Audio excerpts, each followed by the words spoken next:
So, hi Patricia.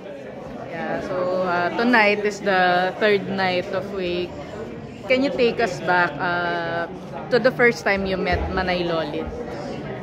I will never forget, syempre, yung first time na meet ko si nanay. Kasi yung una, akala ko mataray siya, matapang. Parang ako nun, baguhan ako na, natatakot ako na siya yung mag-interview sa akin. Pero nung nakita ko na mabait pala talaga siya, akala mo lang very strong siya, pero meron siyang soft side of her na pag nakilala mo na siya, as in, hindi mo makakalimutan yung pag siya yung naging kaibigan mo sa showbiz, parang feeling mo, ay, walang pwede mong away sa akin. Kasi si nanay talaga, pag kaibigan ka niya, ipagtatanggupin. Ano yung fondest memory mo sa kanya? Siguro every time merong press call. Kasi pag may press call, lagi niya ako, oh Patricia, halika dito. Kausapin mo ka ba? Yung gano'n, yung tipong parang kahit she's dealing with all these big stars, pero pag nagustuhan ka talaga niya, as in, normal na tao, hindi walang plastikan. Masaya.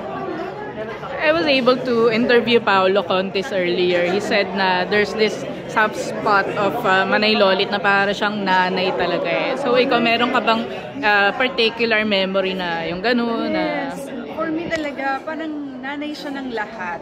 For me. Kasi pag nakikita niya ako, sasabihin, kamusta na yung mga bata? Yun na ano ko sa kanya kasi lagi yung tinatanong yung mga anak ko. Kailan yung last time na naka-communicate mo siya? Ako, siguro mga 2 years ago. Yan, nakita kami sa isang event. So last question na lang, ano yung parang masasabi mong napamana niya sa'yo or yung lesson na hindi mawawala sa Ang napamana sa akin ni Nanay Sol is magpakatotoo ka lang. Hindi mo kailangan yung sarili mo. Kailangan kung ano ka, ipakita mo basta alam mo wala kang natatapakang ibang tao. Thank you. Thank you so much.